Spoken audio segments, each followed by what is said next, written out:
नमः शिवाय। पार्वती पतये हर हर महादेव। स्वागत है आप सभी का आपके अपने चैनल रीता शुक्ला में। एक क्षण रुकिए और विचार कीजिए, क्या आज का दिन आपके जीवन का एक साधारण दिन है या फिर ब्रह्मांड ने आपके लिए कोई महासंयोग रचा है। हम अपनी इच्छाओं के पीछे दिन रात भागते हैं, पर क्या कभी सोचा है कि जिनकी कृपा की एक बूंद से हमारी सूखी नदियां भी भर जाती हैं, उन्हीं सर्वशक्तिमान ईश्वर के लिए हमारे पास कितना समय है। अक्सर हम समय नहीं है कहकर भगवान की कथाओं को अधूरा सुनकर सबसे बड़ा अपराध कर बैठते हैं।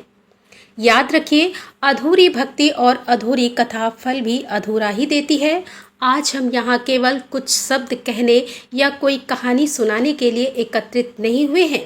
आज हम एक यात्रा का आरंभ कर रहे हैं, एक ऐसी यात्रा जो हमें समय की गहराइयों में ले जाएगी, जहाँ विश्वास, त्याग और प्रेम की गाथाएं पत्रों पर अंकित हैं और हवाओं में गूंजती हैं। कथाएं, यह शब्द कितना सरल है पर इसका अर्थ कितना गहन है। हमारे सनातन धर्म में कथाएं केवल मनोरंजन का साधन नहीं, वे मनोरंजन से कहीं ऊपर हमारी चेतना को सींचने वाली अमृत धारा है। यह वह दिव्य धरोहर है जो हमें हमारी जड़ों से जोड़ती है, हमें ये स्मरण कराती है कि हम कौन हैं और हमारी विरासत कितनी महान है। यह कथाएं वह प्रकाश स्तंभ है जो जीवन के उथल पुथल भरे सागर में हमें दिशा दिखाती है और हमारे मन में धर्म, कर्तव्य और मानवता के बीज बोती है। इसी दिव्य धरोहर को, इसी अमृत को आप तक पहुंचाने के हमारे विनम्र प्रयास में हम आज से बहुत ही विशेष, शक्तिशाली और गहन श्रृंखला का आरंभ कर रहे हैं। यह एक ऐसे व्रत की गाथा है जो केवल एक धार्मिक अनुष्ठान नहीं, बल्कि मातृत्व के सबसे शक्तिशाली और निस्वार्थ भाव का उत्सव है।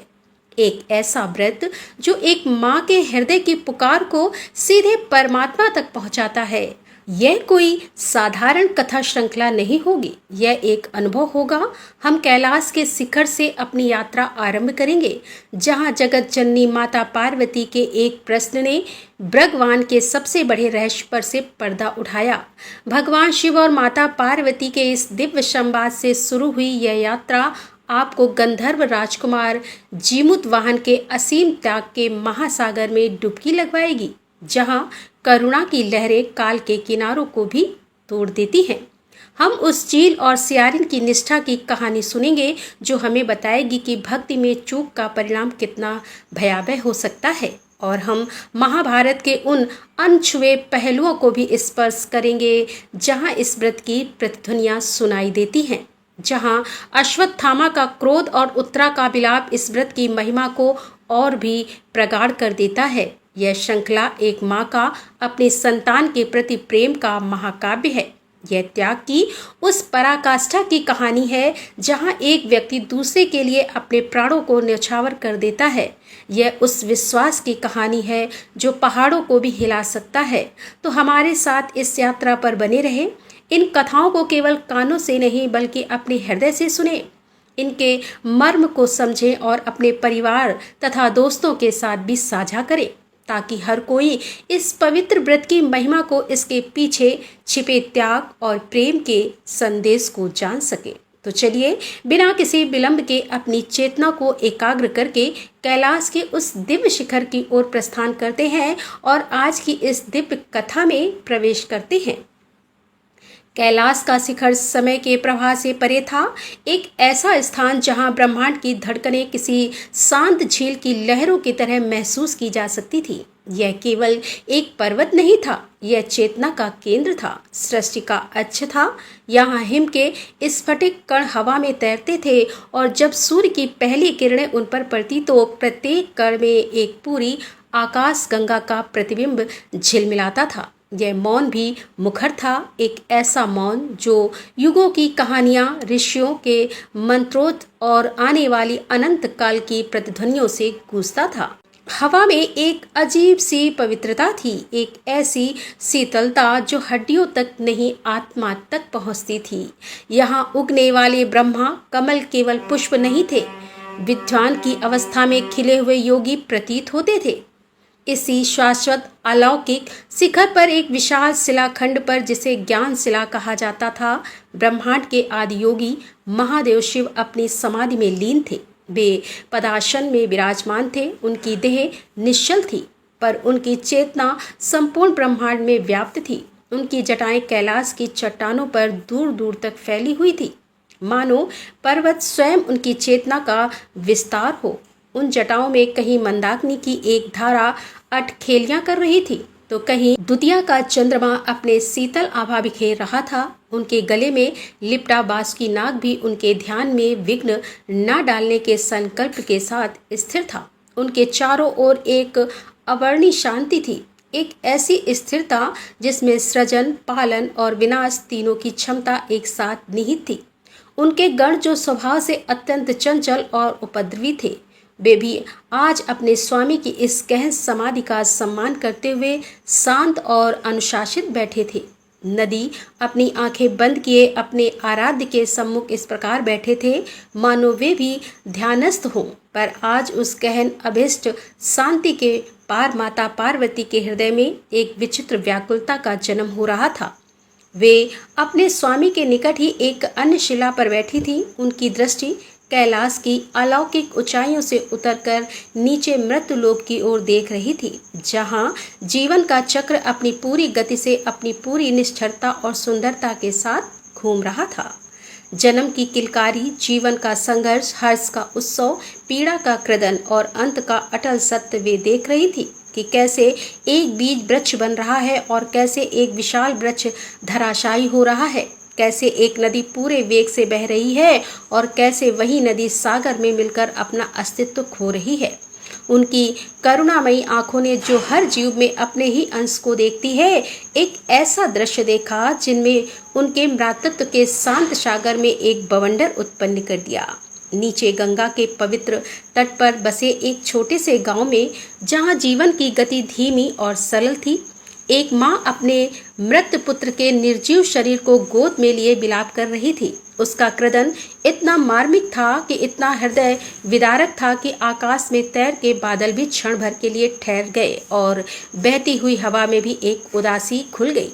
वह कोई साधारण रोदन नहीं था, वह आत्मा की चित्कार थी। उस माँ की आंखों से बहते केवल पानी की बूंदें नहीं थे, वे उसके प्राण थे जो पिघल कर बह रहे थे। वे उसके सपने थे जो टूटकर बिखर रहे थे। पार्वती देख सकती थी उस माँ की पूरी यात्रा। उन्होंने देखा कि कैसे उस माँ ने अपनी संतान की 9 महीने अपनी कोख में एक फूल की तरह पाला था, कैसे उसने अपनी हर सांस के साथ उसकी सांसें गिनी थी। उन्होंने वे अनगिनत रातें देखी जब वह जागकर उसे लोरी सुलाती थी, जब वह उसके माथे पर एक छोटा सा काला टीका लगाकर उसे बुरी नज़र से बचाती थी। वे उस उल्लास को महसूस कर सकती थी जो उसे अपने पुत्र के पहले कदम पर हुआ था। जब उसने पहली बार माँ कहकर पुकारा था, उन्होंने उस माँ की पलकों में सजे सहस्त्रों सुनहरे सपने देखे थे। सपने उसके बड़े होने के, उसके विवाह के, अपने पैरों पर खड़े होने के। पर काल के एक क्रूर अदृश्य झटके ने उसके सारे सपनों के महल को एक पल में चकनाचूर कर दिया। अब उसकी गोद उसका भविष्य नहीं, एक ठंडा शांत शरीर था। पार्वती का हृदय उस माँ की पीड़ा से द्रवित हो उठा। वे स्वयं इस ब्रह्मांड की माँ थी।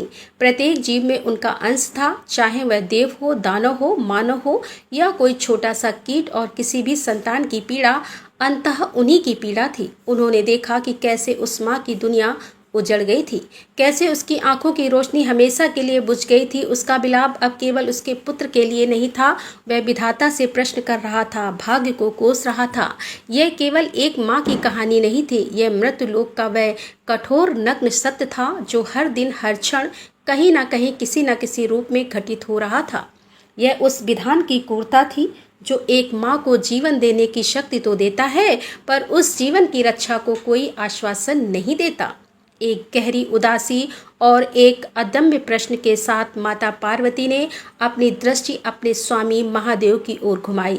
वे अब भी उसी अविचल समाधि में थे। उनकी आंखें बंद थीं, ओठ शांत थे, पर पार्वती जानती थी कि इस ब्रह्मांड में एक पत्ता भी उनकी अनुमति के बिना नहीं हिलता। वे जानती थी कि इस गहन स्थिरता के पीछे एक सतत जागरूकता है। वे जानती थी कि वे उस माँ का विलाप भी सुन रहे थे। वे उस पीड़ा को भी अणु अणु में महसूस कर रहे थे, क्योंकि वे तो भोलेनाथ थे जिनकी करुणा की कोई सीमा नहीं थी। फिर भी यह चक्र क्यों संतान के जीवन पर मंडराता, यह अनिश्चितता का साया क्यों? एक माँ के असीम निस्वार्थ स्नेह और उसकी संतान के भाग्य के बीच यह दूरी क्यों? उनके मन में विचारों का तूफान उमड़ रहा था। वे उठी और धीरे धीरे चलकर महादेव के समक्ष पहुंची। उनके चरण इतने कोमल थे कि कैलाश की पवित्र बर्फ पर भी कोई निशान नहीं छोड़ते थे। उन्होंने अत्यंत श्रद्धा और एक गहरे अधिकार के साथ अपने स्वामी को देखा। वह अधिकार जो प्रेम से उपजता था, जो अर्धांगिनी होने का अधिकार है। और फिर वे उनके समक्ष हाथ जोड़कर खड़ी हो गई, उनकी समाधि के टूटने की प्रतीक्षा करने लगी। उन्हें पता था कि उनका प्रश्न साधारण नहीं था। यह कोई भौतिक वस्तु की मांग नहीं थी, न ही किसी असुर के संहार का आग्रह। यह प्रश्न तो सृष्टि के सबसे कोमल, सबसे पवित्र और सबसे शक्तिशाली बंधन मातृत्व के स्थायित्व और सम्मान से जुड़ा था। यह प्रश्न हर उस माँ की ओर से था जो अपने संतान पर आने वाली हर आँच को अपने ऊपर ले जाना चाहती थी। जैसे ही सहस्त्रों वर्ष एक पल में बीत गए हों, भगवान शिव ने धीरे धीरे अपनी आंखें खोली। उनकी आंखों में ब्रह्मांड की गहनता थी, नीले आकाश का विस्तार था और एक ऐसी शांति थी जिसमें प्रलय भी समाया हुआ था। उन्होंने अपनी प्रिय अर्धांगिनी, अपनी शक्ति पार्वती को देखा। उन्होंने कुछ कहा नहीं, पर उनकी आंखों ने पार्वती के मुख पर छाई चिंता की रेखाओं को पढ़ लिया। उनके हृदय में उठ रहे तूफान को महसूस कर लिया। उनके ओठों पर एक हल्का रहस्यमय स्मित आया, मानो वे इस प्रश्न की प्रतीक्षा युगों से कर रहे हों। मानो वे जानते हों कि करुणा की यह गंगोत्री एक दिन इस प्रश्न के रूप में अवश्य फूटेगी। पार्वती ने हाथ जोड़कर अपनी मधुर किंतु दृढ़ वाणी में कहा कि हे प्रभु, हे देवादिदेव, आप तो त्रिकालदर्शी हैं, तीनों लोकों के ज्ञाता हैं। आप काल से परे हैं और कर्म के विधान के निर्माता भी आप ही हैं। आज मैंने मृत्युलोक में एक ऐसी पीड़ा देखी जिसने मेरे हृदय को विदीर्ण कर दिया। मैंने एक माँ को अपनी संतान के लिए बिलखते देखा है। स्वामी, उसका दुख असहनीय था। उसकी आंखों में भविष्य का अंधकार था। उसका हर आंसू मुझसे एक प्रश्न पूछ रहा था। स्वामी, मेरा आपसे केवल एक प्रश्न है, जो आज केवल मेरा नहीं, मृत्युलोक की हर स्त्री का प्रश्न है। क्या इस संसार में ऐसा कोई व्रत, कोई तप, कोई विश्वास या कोई रहस्यमय उपाय है जिसके पालन से एक माँ अपने संतान पर आने वाले अकाल मृत्यु के संकट को टाल सके? क्या कोई ऐसा मार्ग है जिससे स्त्रियों की संतानें दीर्घायु और यशस्वी हों और उन्हें अपनी आंखों के सामने अपनी संतान को खोने का यह असहनीय दुख कभी ना सहना पड़े? पार्वती का प्रश्न कैलाश की शांत हवाओं में एक मंत्र की तरह गूंज गया। यह प्रश्न इतना शक्तिशाली था कि नंदी ने अपने कान खड़े कर लिए। गणों की चंचल गतिविधियां थम गईं और स्वयं गंगा की धारा जो शिव की जटाओं से निकल रही थी, उसकी गति भी धीमी पड़ गई। मानो हर कोई उस उत्तर की प्रतीक्षा कर रहा हो जो स्वयं महादेव देने वाले शिव का स्मित और गहरा हो गया। पर उनकी आंखों में एक विचित्र गंभीरता उतर आई। उन्होंने सीधे उत्तर नहीं दिया। वे जानते थे कि इस प्रश्न का उत्तर केवल शब्दों से नहीं दिया जा सकता। इसके लिए एक पृष्ठभूमि की आवश्यकता थी। इसके बजाय उन्होंने अपनी योग माया से एक दृश्य उत्पन्न किया। पार्वती के समक्ष हवा में एक झिलमिलाता हुआ चित्र उभरा। उस चित्र में एक विशाल शक्तिशाली गरुड़ था, जिसका शरीर सोने की तरह दमक रहा था और जिसके पंखों की फड़फड़ाहट में बादलों को चीर देने की शक्ति थी। वो आकाश में एक आतंक की तरह उड़ रहा था और उसके पंजों में एक असहाय नाग शिशु तड़प रहा था। नीचे पाताल की गहराइयों में नागों की पूरी बस्ती अपनी संतानों को उस दैत्य पक्षी से बचाने के लिए विलाप कर रही थी। वहां भी माताओं का वैसा ही क्रदन था, वैसी ही पीड़ा थी। शिव ने कहा, हे देवी, तुम्हारा प्रश्न उतना सरल नहीं जितना प्रतीत होता है। यह सृष्टि कर्म, भाग्य और कर्तव्य के अत्यंत जटिल धागों से बुनी हुई है। हर जीवन एक निश्चित उद्देश्य और एक निश्चित अवधि के साथ आता है। काल का चक्र निर्बाध है, यह किसी के लिए नहीं रुकता। किसी की आयु में हस्तक्षेप करना सृष्टि के मौलिक संतुलन में हस्तक्षेप करने जैसा है। जो गरुड़ कर रहा है वह उसका धर्म है, उसकी क्षुधा की पूर्ति है, और जो नागों के साथ हो रहा है वह उनके पूर्व कर्मों का फल है। माता पार्वती ने उस दृश्य को देखा। उनकी करुणा और बढ़ गई। पर वे अपने निश्चय पर अडिग रहीं। उन्होंने कहा, स्वामी, मैं कर्म के विधान का सम्मान करती हूँ, पर एक माँ का प्रेम किसी भी विधान से, किसी भी तर्क से, किसी भी नियम से बढ़कर होता है। उसका प्रेम निस्वार्थ है। उसकी प्रार्थना में ब्रह्मांड को झुकाने की शक्ति होती है। यदि उसके प्रेम और उसकी भक्ति के लिए कोई मार्ग नहीं है तो सृष्टि में सबसे शक्तिशाली भावना का क्या अर्थ रह जाएगा। मैं उस शक्ति के बारे में जानना चाहती हूँ, उस व्रत के बारे में जो कर्म के विधान को सम्मान देते हुए भी एक माँ की ढाल बन सके, जो भाग्य के कूर लेख पर करुणा का लेप कर सके। महादेव अपनी प्रिया की स्थिरता और असीम करुणा से प्रसन्न हुए। उन्होंने उस दृश्य को विलीन कर दिया। उन्होंने कहा कि तुम सत्य कहती हो पार्वती, मातृत्व की शक्ति से बढ़कर कोई शक्ति नहीं है, और जहाँ असीम करुणा और निस्वार्थ प्रेम होता है वहाँ सृष्टि के नियम भी मार्ग देते हैं। हाँ, एक ऐसा व्रत है, एक अत्यंत गोपनीय और शक्तिशाली व्रत जिसका अस्तित्व स्वयं समय की गहराइयों में छिपा है। इसे जीवित पुत्रिका व्रत कहा जाता है। जीवित पुत्रिका यह शब्द सुनते ही पार्वती के मुख पर एक दिव्य तेज आ गया। इस नाम में ही एक आश्वासन था, एक प्रतिज्ञा थी। जीवित पुत्र को प्रदान करने वाला उन्होंने उत्सुकता से पूछा, जीवित पुत्रिका, हे महादेव, मेरे स्वामी, मुझे इस व्रत की संपूर्ण कथा, इसका विधान और इसकी महिमा के बारे में विस्तार से बताएं। इसकी शुरुआत कैसे हुई? वह पहली माँ कौन थी जिसने इस व्रत को धारण कर अपनी संतान की रक्षा की? इसका पुण्य क्या है और इसका रहस्य क्या है? शिव मुस्कुराए। उनकी मुस्कान में अब वात्सल्य था। धैर्य रखो देवी, यह कथा साधारण नहीं है। यह त्याग की, करुणा की और एक ऐसे वचन की कथा है जिसने काल को भी झुकाने पर विवश कर दिया। इस कथा को सुनने मात्र से आधे पाप नष्ट हो जाते हैं और इसे धारण करने वाली स्त्री सौभाग्यशाली होती है। यह कथा गंधर्वों के राजकुमार जीमूतवाहन के असीम त्याग से आरंभ होती है। यह कहकर महादेव क्षण भर के लिए रुके। उन्होंने कैलाश के वातावरण को उस आने वाली महान गाथा को ग्रहण करने के लिए तैयार किया। उन्होंने अपनी दिव्य दृष्टि से अतीत के उन पन्नों को खोला जहां यह अद्भुत कहानी अंकित थी, और फिर उन्होंने उस रहस्य पर से पर्दा उठाना शुरू किया जिसकी प्रतीक्षा हर माँ का हृदय युगों युगों से कर रहा था। वे बोले, यह व्रत हर वर्ष अश्विन मास के कृष्ण पक्ष की अष्टमी तिथि को आता है। एक ऐसी रात्रि जब आकाश में तारे भी सांस रोककर पृथ्वी की ओर देखते हैं। यह वह समय होता है जब एक माँ का तप, उसका निर्जला उपवास और उसका संकल्प मिलकर एक ऐसा अभेद कवच बना देता है जिसे काल भी भेद नहीं सकता। पर इस व्रत की शक्ति को समझने से पहले तुम्हें उस राजकुमार की कहानी सुननी होगी जिसने अपने प्राणों की आहुति देकर इस व्रत की नींव रखी थी। और इस प्रकार कैलाश के उस दिव्य शिखर पर स्वयं महाकाल के मुख से उस व्रत की गाथा का आरंभ हुआ, जो आज भी करोड़ों माताओं के लिए आशा और विश्वास का सबसे बड़ा प्रतीक है। यह केवल एक कथा की शुरुआत नहीं थी, यह एक आश्वासन का जन्म था, एक वरदान का अनावरण था जो हर माँ को यह विश्वास दिलाता है कि उसका प्रेम व्यर्थ नहीं जाएगा और उसकी संतान पर सदैव देव की कृपा बनी रहेगी। और यहीं से हमारी इस विशेष श्रृंखला का भी आरंभ होता है। महादेव ने अपनी योग निद्रा से धीरे धीरे नेत्र खोले और उनकी शांत दृष्टि अपनी प्रिय पार्वती पर पड़ी, जिनके मुख पर चिंता और करुणा के मिश्रित भाव तैर रहे थे। कैलाश की उस अलौकिक शांति में पार्वती का प्रश्न एक कोमल प्रतिध्वनि की तरह गूंज रहा था। शिव के अधरों पर एक रहस्यमय मुस्कान उभरी, मानो वे इस प्रश्न की प्रतीक्षा युगों से कर रहे हों। उन्होंने कहना आरंभ किया। उनकी वाणी में ब्रह्मांड का ठहराव था। इस कथा के बीच उस लोक में पड़े थे, हे देवी, जो तुम्हारी कल्पना से भी अधिक सुंदर है।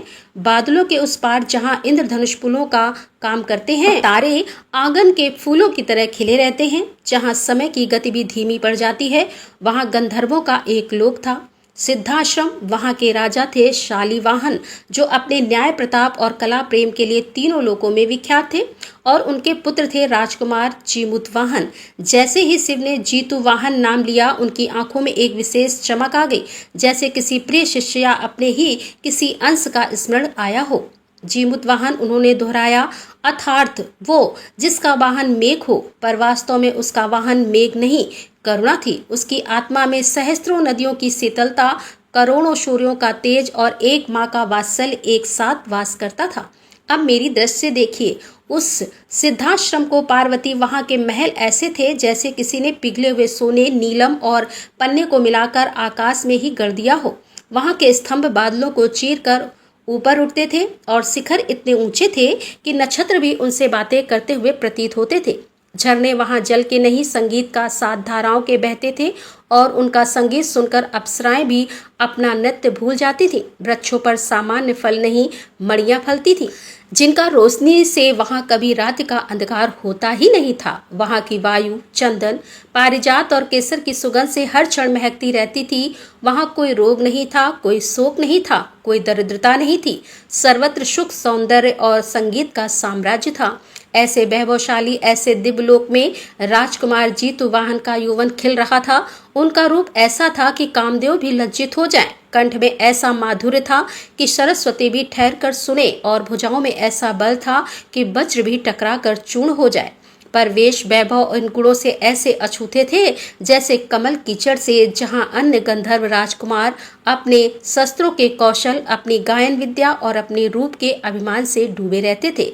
वहीं जीतूवाहन किसी एकांत कोने में बैठकर किसी घायल तितली के पंख सहला रहे होते हैं या किसी मुरझाते हुए पौधे को अपनी दिव्य ऊर्जा से सींच रहे होते हैं। दूसरों की पीड़ा को महसूस करना उनका स्वभाव नहीं, उनका अस्तित्व था।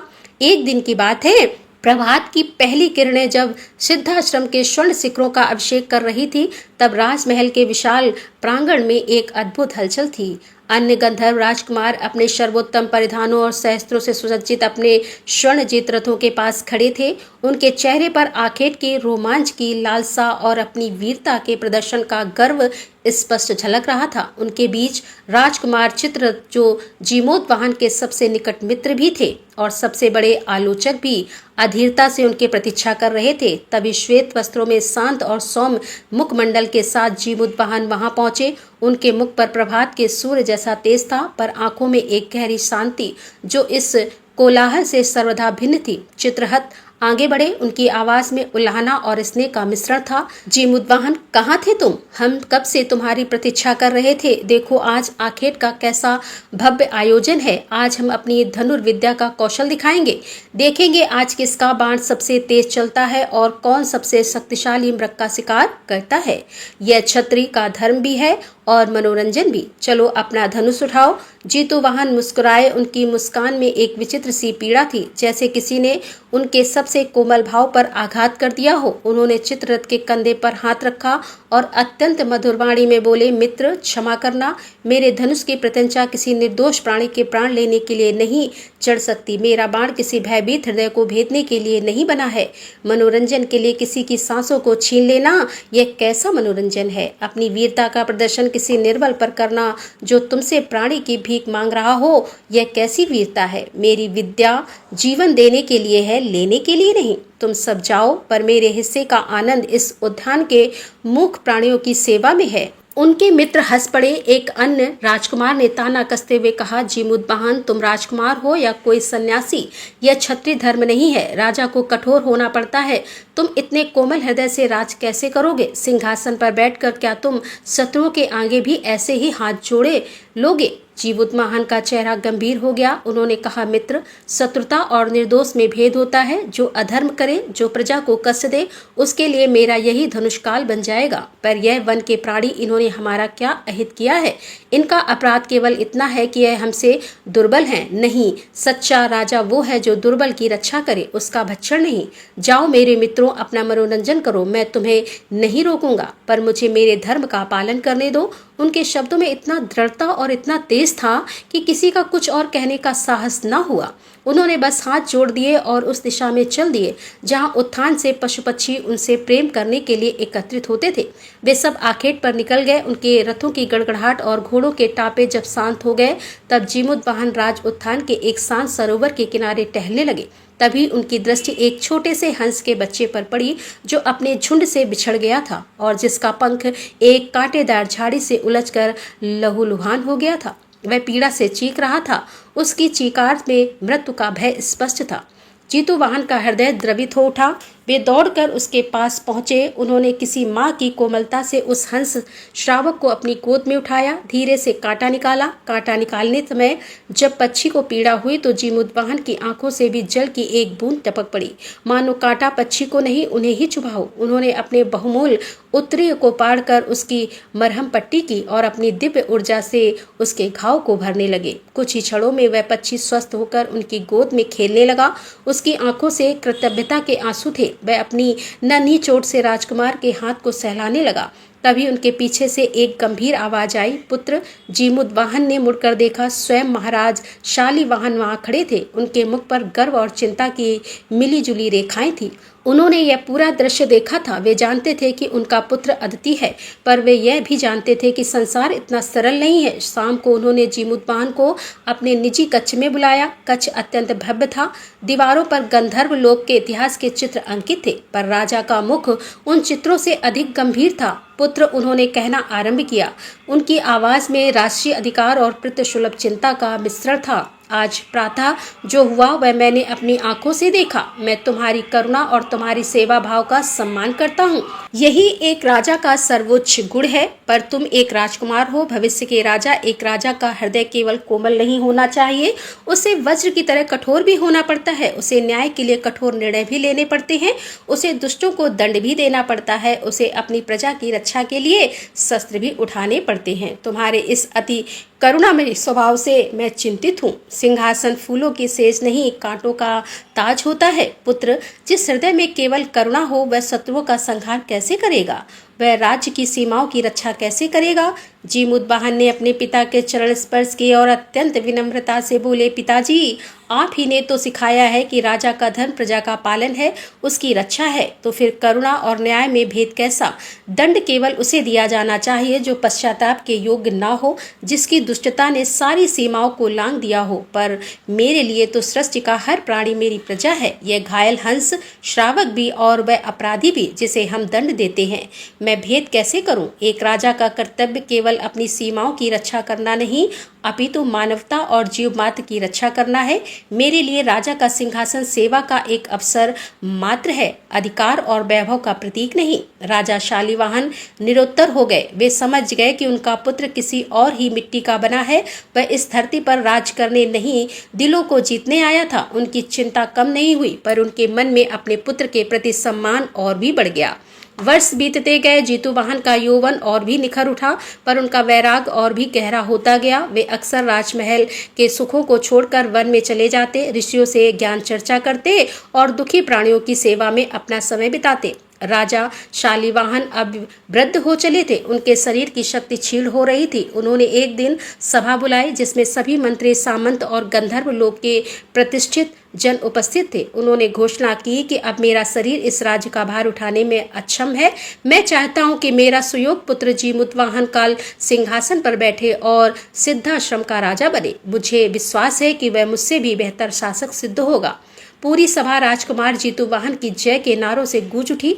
उत्सव की तैयारियां होने लगी। पूरे सिद्धा आश्रम को ऐसे सजाया जा रहा था मानो कोई देव विवाह हो, पर जिसके लिए यह उत्सव हो रहा था वह राजकुमार अपने कक्ष में गुमसुम बैठा था। उसकी आंखों में सिंहासन की चमक नहीं, एक गहरा वैराग था। उसे वे स्वर्ण जड़ित दीवारें बंधन लग रही थी। वे उत्सव के गीत कोलाहल लग रहे थे। उस रात वे अपने पिता के पास गए। कक्ष में केवल पिता और पुत्र थे। रात का सन्नाटा था। जीमुतवाहन ने कहा, पिताजी, मैं आपके इस विश्वास के सिंहासन के योग्य नहीं हूँ। राजा का धैर्य अब जवाब दे गया। वे क्रोधित हुए। यह तुम क्या कह रहे हो? तुमसे योग्य कौन है? इस पूरे गंधर्व लोक में क्या कमी है? तुम में बल, बुद्धि, विवेक, करुणा सब कुछ तो दिया है। ईश्वर ने तुम्हें। योग्यता की बात नहीं है पिताजी। जीमुतवाहन की आवाज भींग गई थी। बात आत्मा की पुकार की। यह महल, यह सिंहासन, यह सीमाएं मेरी आत्मा को बांधती हैं। मेरा हृदय उस पीड़ित के लिए रोता है जो सिद्धाश्रम की सीमाओं से परे है। मेरा मन उस भूखे प्राणी के लिए तड़पता है जिसे यह भी नहीं पता कि गंधर्व लोक कैसा होता है। मैं केवल एक राज्य का राजा बनकर नहीं रह सकता। मैं उस सिंहासन पर कैसे बैठ सकता हूँ जो अनगिनत युद्धों और बलिदानों की नींव पर खड़ा है। मैं उन राजसी वस्त्रों को कैसे पहन सकता हूँ जब सृष्टि में कोई और वस्त्रहीन हो, मुझे संपूर्ण सृष्टि की सेवा करनी है। मुझे अनुमति दीजिए पिताजी, मुझे स्वर्ण पिंजरे से मुक्त कर दीजिए। मैं वन में जाकर अपने वृद्ध माता पिता की सेवा करते हुए असहायों की सेवा में अपना जीवन बिताना चाहता हूँ। राजा शालीवाहन के लिए यह किसी वज्रपात से कम नहीं था। उन्होंने समझाया, धमकाया, मुँह का वास्ता दिया। पुत्र, यह पलायन है, तुम अपने कर्तव्य से मुंह मोड़ रहे हो। यह कायरता है। नहीं पिताजी, जीमूतवाहन ने दृढ़ता से कहा, यह पलायन नहीं, विस्तार है। मैं एक राज्य के मुंह से निकलकर संपूर्ण सृष्टि के प्रेम को अपना रहा हूँ। एक परिवार के कर्तव्य से मुक्त होकर मैं विश्व परिवार के प्रति अपने कर्तव्य को निभाने जा रहा हूँ। और अपने माता पिता की सेवा से बड़ा कोई राजधर्म नहीं होता। अंत में एक पिता अपने पुत्र की आत्मिक शांति और उसके तर्कों के आगे हार गया। भारी मन से टूटते हुए हृदय से उन्होंने अनुमति दे दी। अगली सुबह जब पूरा सिद्धाश्रम अपने नए राजा के राज्याभिषेक की प्रतीक्षा कर रहा था, तब उनका राजकुमार समक्ष राष्ट्रीय वस्त्र त्याग कर केवल एक भगवा वस्त्र धारण किए अपने वृद्ध माता पिता को एक पालकी में बिठाकर स्वयं उस पालकी को कंधे पर उठाए नंगे पैर महल से बाहर निकल रहा था। जिसने भी यह दृश्य देखा वो वहीं जड़ हो गया। लोगों की आंखों से आंसू बह रहे थे।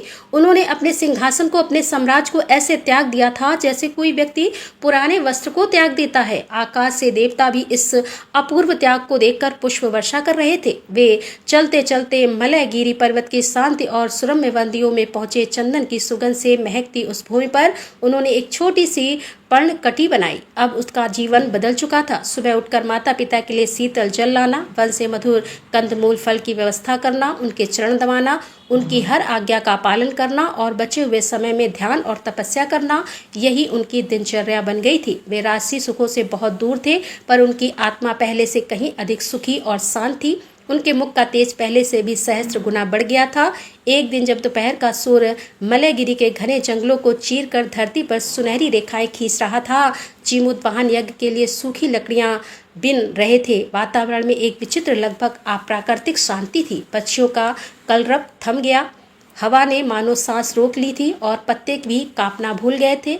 यह वह शक्ति नहीं थी जो मन को सुकून दे, बल्कि वह खामोशी थी जो किसी भयंकर तूफान के आने से पहले छा जाती है। जीमूतवाहन, जिनकी चेतना प्रकृति के कण कण से जुड़ी थी, इस अनकही उदासी को महसूस किया। उनका हृदय किसी अनजाने भय से व्याकुल हो उठा और तभी उस गहन शांति के कलेजे की चीरता हुआ एक ऐसा करुण विलाप उनके कानों में पड़ा कि उनके हाथ से लकड़ियां छूटकर सूखी पत्तियों पर बिखर गईं।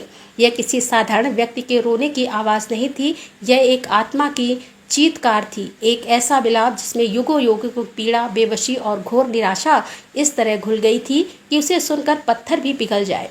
ऐसा लग रहा था मानो कोई माँ अपने आंखों के सामने अपनी संतान की मृत्यु के मुख में जाते देख रही हो और वह कुछ भी करने में असमर्थ हो। उस विलाप में इतनी वेदना थी, इतनी गहराई थी कि जंगल के कूर से कूर पशु भी अपनी मात से दुबक कर चुप हो गए थे। हवा भी मानो उस दुख के भार से रुक सी गई थी। जीमूतवाहन का हृदय उस रुदन की पीड़ा से फट पड़ा। यह कौन है? इस शांत तपोवन में इतना असहनीय दुख किसे हो सकता है? वे उस आवाज की दिशा में भागे। कटीली झाड़ियों और ऊबड़ खाबड़ पत्थरों की परवाह किए बिना वे दौड़ते रहे। उनकी कोमल पैरों में कांटे चुभ रहे थे, पर उनका ध्यान केवल उस रुदन पर केंद्रित था जो अब और भी तीव्र और भी हृदय विदारक होता जा रहा था। ऐसा प्रतीत हो रहा था जैसे वह वन स्वयं उन्हें आगे बढ़ने से रोक रहा हो, जैसे वह किसी भयानक रहस्य पर पर्दा डाले रखा चाहता हो। अतः वे दौड़ते दौड़ते एक विशाल चट्टान के पास पहुंचे और वहां का दृश्य देखकर वे जड़ हो गए। वो चट्टान सामान्य नहीं थी। उसका रंग ऐसा था जैसे उसे सदियों से सूखे हुए रक्त से सींचा गया हो। उसे एक अजीब सी शीतलता और मृत्यु की गंध आ रही थी। और उसी चट्टान पर एक अत्यंत वृद्धा स्त्री, जिसके चेहरे की हर झुर्री दुख की एक सूखी नदी जैसी लगती थी, अपना सिर पटक पटक कर रो रही थी। उसके श्वेत केस बिखरे हुए थे, वस्त्र तार तार थे और उसकी आंखों से केवल आंसू नहीं बल्कि रक्त मिश्रित अश्रु बह रहे थे, जो उस चट्टान के रंग को और भी गहरा कर रहे थे। जीमूतवाहन ने कांपते हुए कदमों से आगे बढ़कर धीरे से उसके कंधे पर हाथ रखा। उनका स्पर्श इतना कोमल था जैसे कोई पुष्प किसी मुरझाए हुए पत्ते पर आ गिरे, पर उस कोमलता में भी एक ऐसी दिव्य ऊर्जा थी कि वृद्धा का पूरा शरीर कांप उठा। वो उस स्पर्श से ऐसे चौंकी मानो किसी ने उसकी गहन अंधकारमय समाधि को भंग कर दिया हो। उसने अपना सिर उठाया, धीरे धीरे, जैसे उसके गले की हर पेशी पत्थर हो गई हो। और जब उसकी रक्त रंजित आंखें जीमूत वाहन के मुख पर पड़ी तो एक क्षण के लिए उसका विलाप थम गया। अपने सामने एक सूर्य के समान तेजस्वी, शांत और ऐसा करुणामयी मुखमंडल देखकर वह कुछ पल के लिए अपना दुख, अपना अस्तित्व सब कुछ भूल गई। उसकी आंखों में पहले एक क्षण के लिए आश्चर्य झलका, फिर गहरी शंका और उसके बाद एक भयानक भाई, यह कौन है? इस शापित भूमि पर जहां देवता भी आने से डरते हैं, यह मनुष्य कैसे आ गया? कौन हो तुम पुत्र? उसने कांपती टूटी हुई आवाज में पूछा। उसकी आवाज में इतनी पीड़ा थी जैसे कोई टूटी हुई वीणा का तार हो जिसे किसी ने निर्दयता से तोड़ दिया हो। पहले आप बताएं माता, आप कौन हैं और इस तरह यहाँ इस निर्जन स्थान पर इस निर्जीव चट्टान से सिर पटक पटक कर विलाप क्यों कर रही हैं? आपके दुख का कारण क्या है? मुझे अपना पुत्र समझकर निसंकोच बताएं। जीमूत वाहन ने अत्यंत प्रेम और विनम्रता से कहा, जैसे कोई चिकित्सा रोगी को पीड़ा को उसकी नब्ज पकड़कर समझाना चाहता हो। पुत्र शब्द सुनते ही वृद्धा की आंखों से फिर आंसुओं की धार बह निकली, मानो किसी ने उसके दुख के सूखे हुए सागर में फिर से ज्वार ला दिया हो। वो बिलख पड़ी, पर इस बार उसने विलाप में केवल दुख नहीं, एक चेतावनी दी, एक भय था। मेरा दुख सुनकर तुम क्या करोगे पुत्र? यह कोई साधारण दुख नहीं है, यह एक ऐसा दलहन है जिसमें जो भी आता है धंसता चला जाता है। यह किसी एक दिन का दुख नहीं है, यह हमारे वंश का प्रारब्ध है, एक ऐसा श्राप जिसे हम सदियों से अपने रक्त में लेकर जी रहे हैं। तुम इस श्राप के भागीदार क्यों बनना चाहते हो? चले जाओ यहाँ से, यह स्थान अपवित्र है, यहाँ केवल मृत्यु का वास है। यहाँ की हवा में भी मेरे पूर्वजों की अंतिम चित्कारें घुली हुई हैं। भाग जाओ इससे पहले कि यह चट्टान तुम्हें भी निकल जाए। जीमूत वाहन हिले नहीं, वे एक अडिग पर्वत की भांति वहीं खड़े रहे। उन्होंने और भी दृढ़ता से कहा, माता, जब तक मैं आपके दुख का कारण नहीं जान लेता मैं यहाँ से नहीं जाऊंगा। दुख बांटने से कम होता है, शायद विधाता ने मुझे इसीलिए यहाँ भेजा हो। यदि यह स्थान श्रापित है तो शायद मेरे यहाँ आने का कोई उद्देश्य हो। कृपा करके बताएं, आप कौन हैं? आप कौन हैं? वृद्धा ने एक गहरी निराश भरी सांस ली, जैसे वह अपने जीवन की अंतिम शक्ति एकत्रित कर रही हो। उसने जीवित वाहन की आंखों में झांका, उनकी निश्चलता और दृढ़ता को तौला और फिर कांपती हुई आवाज में कहा, मैं नागवंश की एक अभाग्नी स्त्री हूँ। नागवंश? जीमूत वाहन ने आश्चर्य से पूछा। उनका ज्ञान कहता था कि नागों का वास पाताल की गहराइयों में है, जहाँ सूर्य का प्रकाश भी नहीं पहुँचता। पर आप तो पाताल में रहती हैं, यहाँ इस पर्वत पर इस भयानक चट्टान के पास क्या कर रही हैं?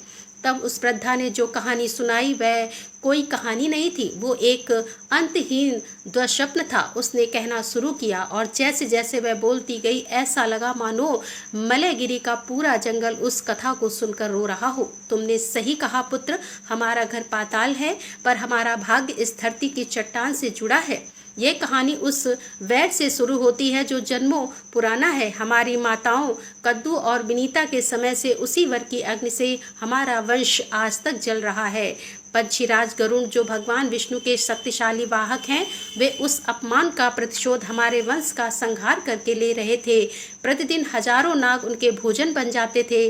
पाताल लोक में हर ओर केवल चित्कार और भय का साम्राज्य था। कोई भी माँ अपनी संतान को अपनी आंखों के सामने बड़ा होते हुए नहीं देख पाती थी।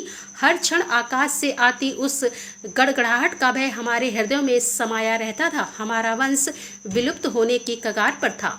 उसकी आवाज कांप रही थी, जैसे वह उन दृश्यों को अपनी आंखों के सामने फिर से देख रही हो। तब हमारे वंश को विलुप्त होने से बचाने के लिए हमारे राजा वासुकी ने गरुड़ से एक संधि की, एक ऐसी संधि जो हमारे लिए वरदान से अधिक श्राप बन गई। एक ऐसा समझौता जिसने हमारी मृत्यु को निश्चित कर दिया, पर उसे एक धीमा विष बना दिया। कैसी संधि माता? जीमूत वाहन ने उत्सुकता से पूछा। उनका हृदय उस अनकही विभीषिका की कल्पना से कांप रहा था। संधि के अनुसार वृद्धा ने सिसकते हुए कहा, राजा वासुकी ने वचन दिया कि गरुड़ को अब नागों का शिकार करने के लिए पाताल आने की आवश्यकता नहीं होगी। हम स्वयं प्रतिदिन अपने वंश को एक नाग को उनके भोजन के लिए इस मलयगिरी पर्वत की इसी चट्टान पर भेजेंगे। इस चट्टान का नाम ही वधशिला पड़ गया, अर्थात बलि की शिला। उस दिन से हर दिन हमारे कुल का एक सदस्य यहाँ आता है और गरुड़ का भोजन बनकर अपने प्राणों की आहुति देता है। ताकि बाकी के नाग सुरक्षित रह सके। यह हमारे वंश को बचाने के लिए चुकाई जाने वाली कीमत है। पुत्र, हम अपने ही रक्त से अपने जीवन की भीख मांगते हैं। जीमूतवाहन यह सुनकर स्तंभ रह गए। उनका करुणामय हृदय कांप उठा। उनके मुख से अनायास ही निकला, यह तो घोर अन्याय है। यह संधि नहीं है, यह तो आत्महत्या का एक अंतहीन क्रम है। एक जीवन बचाने के लिए दूसरे जीवन की बलि, यह कैसा धर्म है? यह तो कायरता है। भाई के आगे समर्पण है। वृद्धा बिलक पड़ी। धर्म और अधर्म हम क्या जाने पुत्र, हम तो बस विधाता के इस क्रूर विधान को भोग रहे हैं। हम किससे लड़ें? जो हमारा भक्षक है वो स्वयं नारायण का सेवक है। आज मेरे एकमात्र पुत्र शंखचूड़ की बारी है। यह कहते ही उसका बिलाप फिर से फूट पड़ा। मेरा पति वर्षों पहले इसी वंदशिला पर अपनी बलि दे चुका था। मैंने उसे अपनी आंखों से जाते देखा था। उस दिन के बाद मेरे जीवन में उस एक पुत्र के सिवा और कोई नहीं था। वही मेरे बुढ़ापे की लाठी था, मेरे जीवन का एकमात्र प्रकाश था। आज शाम गरुड़ आएंगे और मेरे वंश का वह अंतिम दीपक भी बुझाकर ले जाएंगे। अब मैं किसके सहारे जीऊंगी? मेरा जीवन तो आज ही समाप्त हो गया। यह कहकर वह पछाड़ खाकर गिर पड़ी। जीमूतवाहन ने उसे संभाला। उनका हृदय करुणा और एक पवित्र क्रोध की ज्वाला में एक साथ जल रहा था। एक माँ की गोद को यूं सूना कर देना, यह अन्याय वे अपनी आंखों से नहीं देख सकते थे। उन्होंने एक दृढ़ निश्चय किया, एक ऐसा निश्चय जो इतिहास को बदलने वाला था, जो त्याग की परिभाषा को सदा के लिए बदलने वाला था। एक ऐसा संकल्प जिसने काल के चक्र को भी एक क्षण के लिए रोक दिया। उन्होंने वृद्धा को उठाते हुए कहा, उनकी आवाज में अब केवल करुणा नहीं बल्कि एक दिव्य अधिकार था। उठिए माता और अपने आंसू पोंछ लीजिए। जब तक जीमूतवाहन जीवित है, कोई माँ अपनी संतान के लिए इस तरह विलाप नहीं कर सकती। आज आपका पुत्र नहीं मरेगा। आज इस वधशिला पर आपके पुत्र शंखचूड़ की जगह मैं लेटूंगा। वृद्धा ने अविश्वास और भय से उनकी ओर देखा। पागल हो गए हो क्या पुत्र? तुम ये क्या कह रहे हो? तुम कौन हो? मैं जानती भी नहीं। तुम तो कोई देव पुरुष लगते हो। मैं अपने पुत्र को बचाने के लिए तुम्हारी हत्या का पाप अपने सिर पर कैसे ले सकती हूँ? नहीं नहीं, यह अनर्थ है, मैं नहीं होने दूंगी। एक पुत्र के शोक से तो मैं शायद जी भी लूं, पर एक निर्दोष की हत्या का पाप मुझे हर जन्म में भस्म करता रहेगा। यह पाप मुझसे नहीं होगा। जीमूतवाहन मुस्कुराए। उनकी मुस्कान में वैसी ही शांति थी जैसे बुद्ध के मुख पर होती है, वैसी ही दृढ़ता थी जैसी किसी योगी के संकल्प में होती है। माता, यह शरीर तो नश्वर है, आज नहीं तो कल इसे मिट्टी में मिल ही जाना है। यदि यह नश्वर शरीर किसी माँ को उसकी संतान से मिला सकता है, किसी के प्राणों की रक्षा कर सकता है, तो इसका इससे उत्तम उपयोग और क्या होगा? यह अनर्थ नहीं, यह तो मेरे जीवन का सबसे बड़ा पुण्य होगा। आप पुण्य की चिंता छोड़ दीजिए, वह मुझ पर छोड़ दीजिए। आप बस घर जाइए और किसी भी तरह अपने पुत्र को आज यहाँ आने से रोक लीजिएगा। उसे सत्य मत बतलाइएगा, बस उसे रोक लीजिएगा। यह मेरा आदेश भी है और प्रार्थना भी है। जीमूतवाहन की आवाज में इतना तेज, इतना निश्चय और इतना अलौकिक प्रेम था कि वृद्धा कुछ बोल ना सकी। उसे लगा जैसे उसके सामने कोई साधारण युवक नहीं बल्कि स्वयं नारायण खड़े हों। उसने रोते हुए उनके चरण पकड़ लिए, मानो उसे साक्षात ईश्वर मिल गए हो। जीमूतवाहन ने उसे उठाकर बड़े स्नेह से उसके घर की ओर भेज दिया और स्वयं उस लाल वस्त्र को खोजने लगे जो बलि दिए जाने वाले नाग को पहनाया जाता था। उन्हें पास ही चट्टान की एक दरार में एक और वस्त्र मिल गया, जिसे पहनकर वे उस बंद शिला पर जाकर लेट गए। उन्होंने अपनी आंखें बंद कर ली और अपने इष्ट का ध्यान करने लगे। उनके मुख पर भय का लेस मात्र भी नहीं था, बल्कि एक परम शांति और संतोष का भाव था, जैसे कोई सैनिक अपने देश के लिए बलिदान होने जा रहा हो, जैसे कोई भक्त अपने आराध्य से मिलने की अंतिम घड़ी की प्रतीक्षा कर रहा हो। उन्होंने अपने मन में अपने वृद्ध माता पिता का स्मरण किया, उनसे क्षमा मांगी और स्वयं को पूर्ण रूप से उस अनजाने भविष्य के लिए समर्पित कर दिया। संध्या गिरने लगी। यह कोई साधारण संध्या नहीं थी, यह ऐसी संध्या थी जब दिन और रात का मिलन नहीं, संघर्ष हो रहा था। आकाश का रंग सिंदूरी नहीं बल्कि ऐसा हो गया था मानो किसी देवता ने क्रोध में आकर क्षितिज पर अपने रक्त से भरी सुराही उलट दी हो। सूर्य का गोला एक थके हुए पराजित योद्धा की तरह धीरे धीरे पश्चिमी घाटियों के पीछे डूब रहा था और उसकी अंतिम किरणें मलयगिरी के पत्थरों पर इस तरह पड़ रही थी जैसे कोई मरणासन पिता अपनी संतान को अंतिम बार स्पर्श करने का प्रयास कर रहा हो। वे किरणें वंदशिला पर लेटे जीतूवाहन के शांत मुखमंडल पर पड़ी तो एक क्षण के लिए ऐसा लगा मानो उनके ललाट पर स्वर्ण का मुकुट रख दिया गया हो। प्रकृति भी मानो आने वाले उस महान बलिदान के लिए शोकाकुल थी। हवा जो कुछ क्षण पहले तक चंदन की सुगंध लेकर वह रही थी, अब भारी और उदास हो गई थी। पेड़ों ने हिलना बंद कर दिया था, उनके पत्ते ऐसे स्थिर हो गए थे जैसे किसी अनहोनी की आशंका में उन्होंने अपनी सांसें रोक ली हों। जंगल के सभी प्राणी अपनी अपनी माद और घोंसलों में दुबक गए थे। एक अनजाना अप्राकृतिक भय उनके हृदय में समा गया था। वह शांति नहीं थी, यह प्रलय से पहले की खामोशी थी। जीमूतवाहन उस ठंडी रक्त रंजित शिला पर निश्चल लेटे हुए थे। उनकी आंखें बंद थी पर उनकी चेतना अपने चरम पर थी। वे अपने शरीर के नीचे उस पत्थर की पीड़ा को महसूस कर सकते थे, एक ऐसी पीड़ा जो सदियों से निर्दोष नागों के रक्त और उनकी माताओं के आंसुओं को सोख रही थी। उन्हें उस पत्थर में दबी हुई हर चीख सुनाई दे रही थी। हर उस नाग का अंतिम भय महसूस हो रहा था जो यहाँ अपनी बलि चढ़ाने आया था। वे केवल एक नाग शंखचूड़ के लिए नहीं लेटे थे, वे उस पूरी पीढ़ी, उस पूरे वंश के संचित दुख को अपने ऊपर लेने के लिए लेटे थे। उनका मन अपने वृद्ध माता पिता के स्मरण से एक क्षण के लिए विचलित हो गया। उनकी आंखों के सामने अपनी माँ का करुणामय चेहरा और पिता का चिंतित आंखें घूम गई। क्या वे मेरे इस निर्णय को समझ पाएंगे? क्या वे मुझे क्षमा कर पाएंगे? एक अश्रु की बूंद उनकी बंद आंखों के कोने से निकलकर उनके कपोल पर ढुलक गई। पर अगले ही क्षण उन्होंने अपने मन को दृढ़ किया, नहीं, यह मोह का समय नहीं है। मेरा परिवार केवल मेरे माता पिता नहीं, यह संपूर्ण सृष्टि मेरा परिवार है। और आज मेरे इस तुच्छ शरीर से यदि एक पूरे वंश का त्राण होता है, एक माँ को उसका पुत्र मिलता है, तो इससे बड़ा कोई धर्म नहीं। उन्होंने अपनी चेतना को अपने शरीर से मुक्त कर दिया और उस आने वाली शक्ति की प्रतीक्षा करने लगे जिसके आगमन का संकेत अब ब्रह्मांड देने लगा था। तभी दूर क्षितिज पर, जहां आकाश और पृथ्वी मिलते हुए प्रतीत हो रहे थे, एक भयानक गड़गड़ाहट हुई। यह मेघों का गर्जन नहीं था, यह ध्वनि ऐसी थी मानो किसी ने आकाश के वस्त्र को ही फाड़ दिया हो। हवा की गति अचानक बढ़ गई और अब वह चंदन की सुगंध नहीं बल्कि वज्र और प्रलय की गंध लेकर बहने लगी। विशाल वृक्ष अपनी जड़ों सहित कांपने लगे, मानो कोई अदृश्य शक्ति उन्हें उखाड़ फेंकना चाहती हो।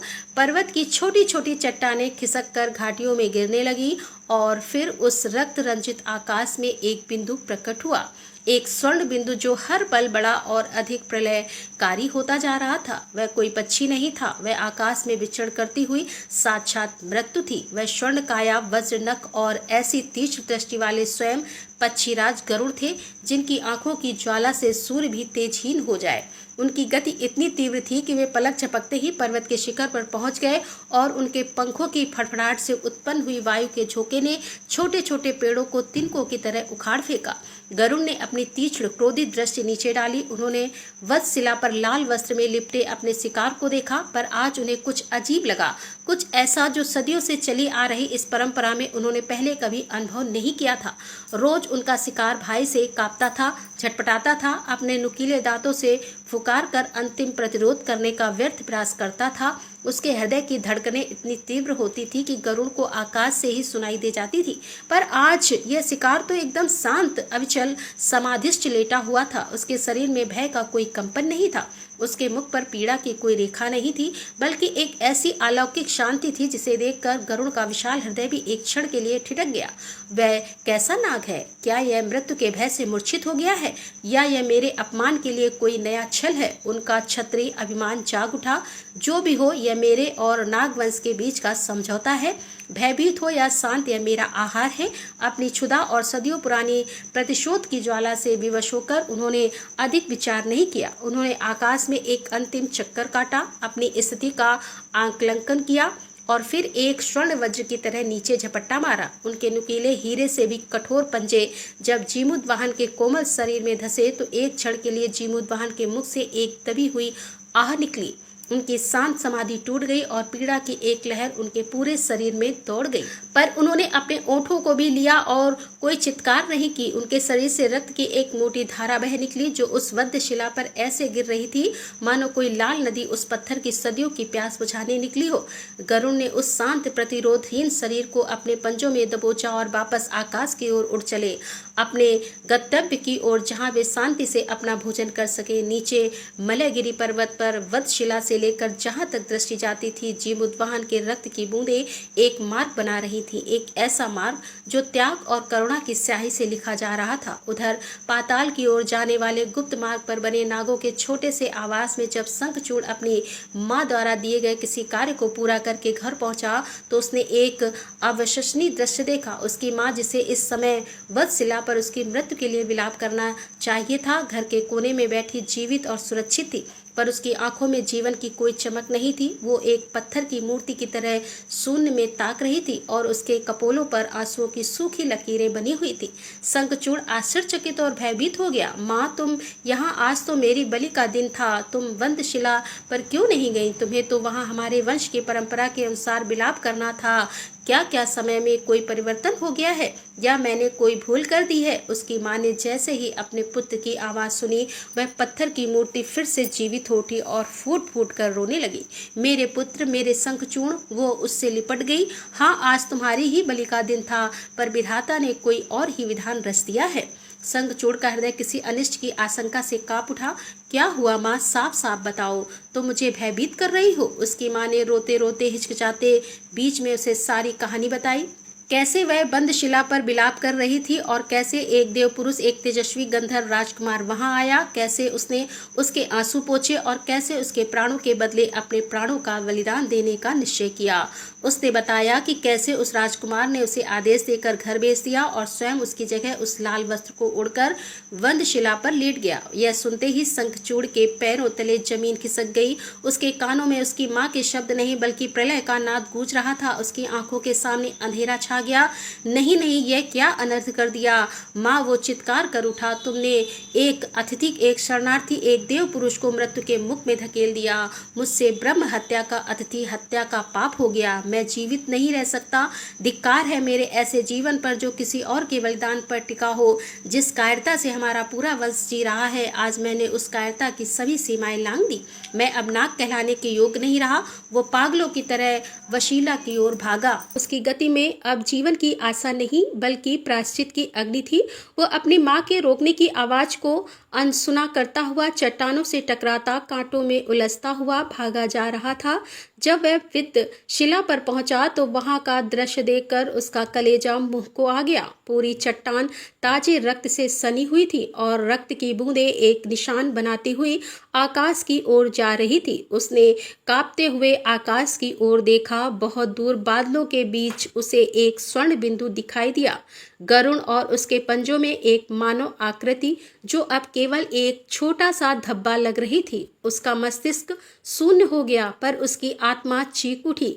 उसने अपनी पूरी शक्ति से अपने गले की सारी नसें फाड़कर उस दिशा में चिल्लाया जहां से न्याय की कोई उम्मीद नहीं थी। ठहरो हे पक्षीराज, ठहरो। आप जिसे ले जा रहे हो वह आपका आहार नहीं है, वो नाग नहीं है, वो गंधर्व राजकुमार जीवोद्वाहन है। उन्होंने मेरे प्राणों की रक्षा के लिए अपना शरीर दिया है। रुक जाओ, यह अधर्म मत करो, मुझे खाओ, मेरा भक्षण करो। वो निर्दोष है। गरुड़, जो उस समय आकाश की ऊंचाइयों पर एक शांत शिखर पर उतरने की तैयारी कर रहे थे, उस शांत शरीर को अपनी चोंच से नोचते ही वाले थे कि उनके कानों में यह चित्कार पड़ी। पहले तो उन्हें विश्वास नहीं हुआ। नीचे पृथ्वी से कोई तुच्छ प्राणी मुझे आदेश देने का साहस कर रहा है, पर उस आवाज में इतनी पीड़ा, इतनी सच्चाई थी कि वह ठिठक गए। गंधर्व राजकुमार जीवोद्वाहन, यह नाम उन्होंने सुना था। गंधर्व लोक का वह त्यागी राजकुमार जिसने अपनी प्रजा के लिए सिंहासन छोड़ दिया था, पर वह यहाँ क्या करेगा और एक नाग के लिए अपने प्राण क्यों देगा? यह असंभव है। यह अवश्य ही नागों का कोई नया छल है। पर फिर भी एक शंका का बीज उनके मन में पड़ चुका था। उन्होंने अपने पंजों में दबे शरीर को ध्यान से देखा। लाल वस्त्र रक्त से भीगकर शरीर से चिपक गया था। उन्होंने अपनी तीक्ष्ण दृष्टि से उस शरीर का अवलोकन किया।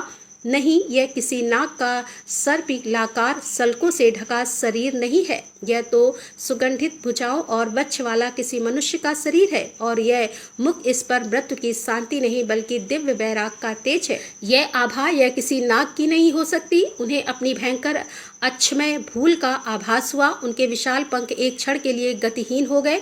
हे नारायण, मुझसे यह क्या अपराध हो गया। वे मन ही मन चित्कार कर उठे। उन्होंने अपने जीवन में लाखों शत्रुओं का संहार किया था, पर कभी किसी निर्दोष पर प्रहार नहीं किया था, और आज उन्होंने एक महात्मा, एक देव पुरुष को अपना आहार बना लिया। पश्चाताप की एक भयानक ज्वाला उनके हृदय में धक उठी। वे तुरंत उस पर्वत शिखर की ओर नीचे उतरे जहां से शंखचूड़ अब भी पागलों की तरह चिल्ला रहा था। जब गरुड़ नीचे उतरे तो उनके उतरने में वह राजसी अहंकार नहीं बल्कि एक अपराधी की ग्लानि थी। शंखचूड़ उन्हें देखकर भय से कांप गया, पर अपने स्थान से हिला नहीं। गरुड़ ने अत्यंत सावधानी से जीमूतवाहन के लहूलुहान शरीर को एक स्वच्छ शिला पर रखा। उनका शरीर रक्त से लथपथ था। गहरे घाव से प्राण वायु धीरे धीरे निकल रही थी, पर उनके मुख पर अब भी वही शांत क्षमाशील मुस्कान थी। उनकी चेतना लगभग लुप्त हो रही थी। उनकी आंखें धीरे धीरे बंद हो रही थीं। गरुड़ जो अपनी शक्ति के मंद में चूर रहते थे, जिनके सामने देव, दानव, यक्ष, किन्नर सब सिर झुकाते थे, आज पहली बार किसी के सामने लज्जित थे। उनका स्वर्ण मुकुट शर्म से झुक गया था। वे उस घायल महात्मा के सामने हाथ जोड़कर खड़े हो गए। उनकी आवाज में क्रोध का लेस मात्र भी नहीं था, केवल गहरा पश्चाताप और आत्मधिकार था। हे महान आत्मा, आप कौन हैं? मुझसे यह भयंकर अपराध हो गया है। मैंने आपको पहचाना नहीं। कृपा करके मुझे क्षमा कर दीजिए। पर आपने ऐसा क्यों किया? एक तुच्छ नाग के लिए, मेरे उस शत्रुवंश के एक प्राणी के लिए जिसके संहार की प्रतिज्ञा मेरे जन्म के साथ जुड़ी है, उसके लिए आपने अपने प्राण संकट में डाले क्यों?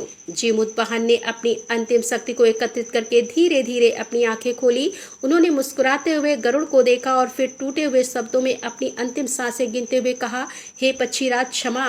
कैसी, आप तो अपना आहार ले रहे थे। इसमें आपका कोई दोष नहीं है। दोष तो उस विधान का है जो एक माँ से उसका पुत्र छीन लेता है। मुझसे एक माँ के आंसू देखे नहीं गए। शत्रु और मित्र, यह तो केवल मन का भ्रम है।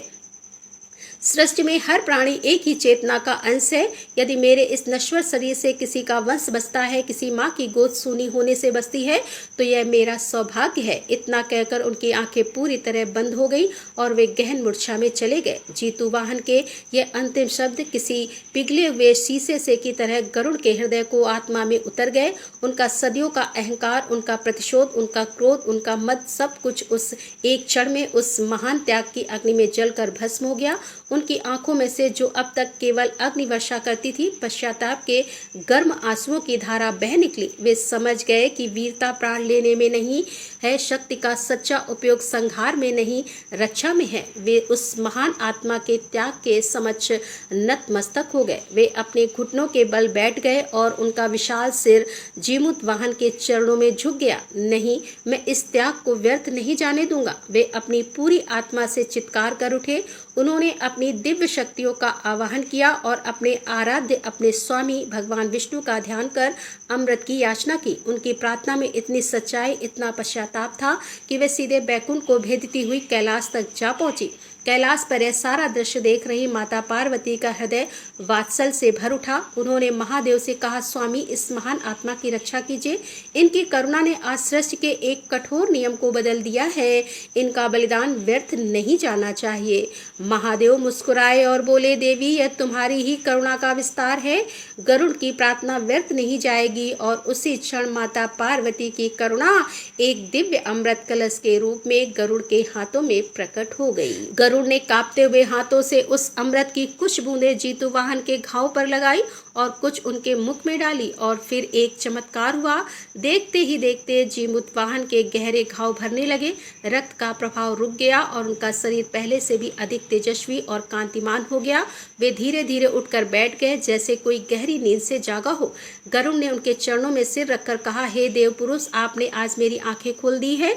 मैं आपको वचन देता हूँ, आज से इसी क्षण से मैं किसी भी नाग को अपना भोजन नहीं बनाऊंगा या क्रूर संधि रक्तपात का अंतहीन क्रम आज समाप्त होता है। इतना ही नहीं, उन्होंने उस वधशिला की ओर देखा जहां सदियों से मारे गए नागों की अस्थियों का ढेर लगा हुआ था।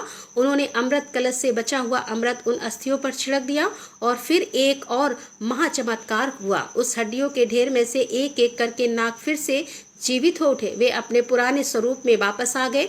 उनके शरीर पर कोई घाव नहीं था। पूरे मलयगिरी पर्वत उन पुनर्जीवित नागों के जयकारों और राजकुमार जी मूत वाहन की जय के नारों से गूंज उठा। यह एक नए युग का आरंभ था, एक ऐसा युग जिसकी नींव घृणा पर नहीं बल्कि करुणा और त्याग पर रखी गई थी। महादेव ने अपनी कथा समाप्त की। माता पार्वती की आंखें भीग चुकी थी। उनके मुख से अनायास ही निकला, धन्य है ऐसे पुत्र और धन्य है वह माँ जिसने ऐसे पुत्र को जन्म दिया। शिव ने कहा, हे पार्वती, जीमूत वाहन के उस एक त्याग ने संपूर्ण नागवंश को जीवन दान दे दिया था। वे जीवित पुत्रिका कहलाए, अर्थात वह जितने मरे हुए पुत्रों को भी जीवित कर दिया। उसी दिन से माताएं अपनी संतान की दीर्घायु और रक्षा के लिए उन्हीं जीमूत वाहन के त्याग का स्मरण कर यह व्रत रखने लगी। वे प्रार्थना करती हैं कि जैसे जीमूत वाहन ने अपनी जान पर खेलकर शंखचूड़ की रक्षा की, वैसे ही जीमूत वाहन का पुण्य उनकी संतानों के भी हर संकट से रक्षा करे। ये व्रत केवल भूखे रहने का नाम नहीं है, यह उस दिन जीमूत वाहन की करुणा और त्याग को अपनी चेतना में धारण करने का दिन है। यही है इस व्रत के पीछे की गाथा, त्याग की, करुणा की और निस्वार्थ सेवा की गाथा। कैलाश पर एक गहन अलौकिक शांति छा गई थी, पर अब यह पहले वाली शांति नहीं थी। यह वह शांति नहीं थी जो शून्यता से उपजती थी, बल्कि यह वह परिपूर्णता थी जो एक महान कथा के श्रवण के बाद आत्मा में उतरती है। अब उस शांति में जीमूत वाहन के त्याग की सुगंध खुल चुकी थी। शंखचूड़ की माँ के कृतज्ञ आंसू की नमी थी और गरुड़ के पश्चाताप की अग्नि की उष्मा थी। यह कथा एक बीज की तरह थी जो स्वयं महादेव ने माता पार्वती के हृदय में और उनके माध्यम से सृष्टि के हर माता के हृदय में बो दिया था। एक ऐसा बीज जो युगों युगों तक माताओं को अपनी संतान के लिए त्याग, तप और निस्वार्थ प्रेम का आश्रय देने वाला एक विशाल वटवृक्ष बनने वाला था। यह कथा अब केवल शब्दों का समूह नहीं रही थी, यह एक जीवत मंत्र बन चुकी थी, एक ऐसा कवच जो हर उस माँ की रक्षा के लिए तत्पर था जो इसे अपनी चेतना में धारण कर ले। आज की इस अद्भुत, पुण्यमय और हृदय को द्रवित कर देने वाली कथा को इतनी श्रद्धा और प्रेम से सुनने के लिए आप सभी का हृदय से धन्यवाद। हम केवल श्रोता नहीं थे, हम उस महान यज्ञ के साक्षी थे जो आज कैलाश पर संपन्न हुआ। आज हमने जाना कि कैसे एक राजकुमार के करुणा से भरे हृदय ने एक पूरे वंश को जीवन दान दे दिया। हमने देखा कि त्याग की शक्ति शस्त्र की शक्ति से कितनी महान होती है और कैसे निस्वार्थ प्रेम काल के विधान को भी मोड़ने का सामर्थ्य रखता है। जीमूत वाहन की यह गाथा हमें यह विश्वास दिलाती है कि जब एक माँ का हृदय अपनी संतान के लिए सच्चे अर्थों से पुकारता है तो सृष्टि की हर शक्ति उसकी सहायता के लिए विवश हो जाती है। यह एक आशा की किरण है, एक ऐसा आश्वासन है जो हर माँ को यह बल देता है कि वह अकेले नहीं। लेकिन क्या हर कथा का अंत इतना ही सुखद होता है? क्या हर व्रत का, हर तपस्या अपने पूर्ण फल को प्राप्त करती है? यह जिया व्रत की महिमा की यात्रा यही समाप्त नहीं होती, क्योंकि हर प्रकाश के पीछे एक छाया चलती है और हर वरदान के साथ एक बहुत बड़ी जिम्मेदारी आती है। इस श्रृंखला के अगले भाग में हम अतीत के उन अनछुए धुले भरे पन्नों को पलटेंगे जिन्हें शायद समय ने जानबूझकर छिपाया है। हम उस रहस्यमय गलियारों में प्रवेश करेंगे जहां कुछ गहरे, बेचैन कर देने वाले रहस्य छिपे हैं। हम जानेंगे कि इस व्रत में केवल उपवास और कथा श्रवण ही पर्याप्त क्यों नहीं है। हम जानेंगे कि अटूट निष्ठा का क्या महत्व और जब श्रद्धा, जब विश्वास एक पल के लिए भी, केवल एक क्षण के लिए भी डगमगा जाए तो उसका परिणाम कितना गहरा, कितना भयावह और कितना अपरिवर्तनीय हो सकता है। हम आपके लिए लेकर आएंगे एक ऐसी कथा जो आपको रोमांचित तो करेगी पर साथ ही आपके अंतर मन को झकझोर कर रख देगी। यह कथा है दो प्राणियों की जो उस व्रत को धारण करती है, उसी विधान का पालन करती है, पर जिनके भाग्य की रेखाएं दो विपरीत दिशाओं में चली जाती हैं। एक के आंगन में जहां खुशियों के फूल खिलते हैं, वहीं दूसरे के जीवन में नियति एक ऐसा कांटा बिछा देती है जिसका जख्म युगों तक नहीं भरता। यह कथा सुनकर इस व्रत के प्रति आपकी आस्था और भी सुदृढ़ हो जाएगी, पर साथ ही आप यह भी समझेंगे कि यह व्रत एक जलते हुए अंगारों को हथेली पर रखने जैसा है, जहाँ एक क्षण की भी चूड़ अब सर्वनाश का कारण बन सकती है। तो दोस्तों, यदि आपको यह कथा पसंद आई हो तो कृपया अपना स्नेह इस वीडियो पर बरसाएं और इसे अपने प्रियजनों के साथ साझा करना ना भूलें, क्योंकि ज्ञान का यह दीपक जितना फैलेगा उतना ही अज्ञान का अंधकार मिटेगा। हमारे इस परिवार का हिस्सा बने तो हमारे चैनल को सब्सक्राइब करना ना भूलें, ताकि इस रहस्यमय यात्रा की कोई भी कड़ी, कोई भी महत्वपूर्ण मोड़ आपसे छूट ना जाए। हम इस चैनल पर केवल कथाएं नहीं लाते, हम सनातन धर्म के उन रहस्यों को आप तक पहुंचाने का प्रयास करते हैं जो हमें एक बेहतर मनुष्य बनाने की प्रेरणा देते हैं। हम व्रत, पर्व, त्योहार की ऐसी ही गढ़ कथा कहानियां लाते हैं जिन्हें सुनकर आप अपना स्नेह अवश्य बरसाइएगा। और हाँ, हमें नीचे कमेंट करके यह अवश्य बताएं कि आज की कथा का कौन सा अंश आपको हृदय को सबसे अधिक स्पर्श कर गया। राधे राधे, जय श्री कृष्णा, हर हर महादेव, जय भोलेनाथ की।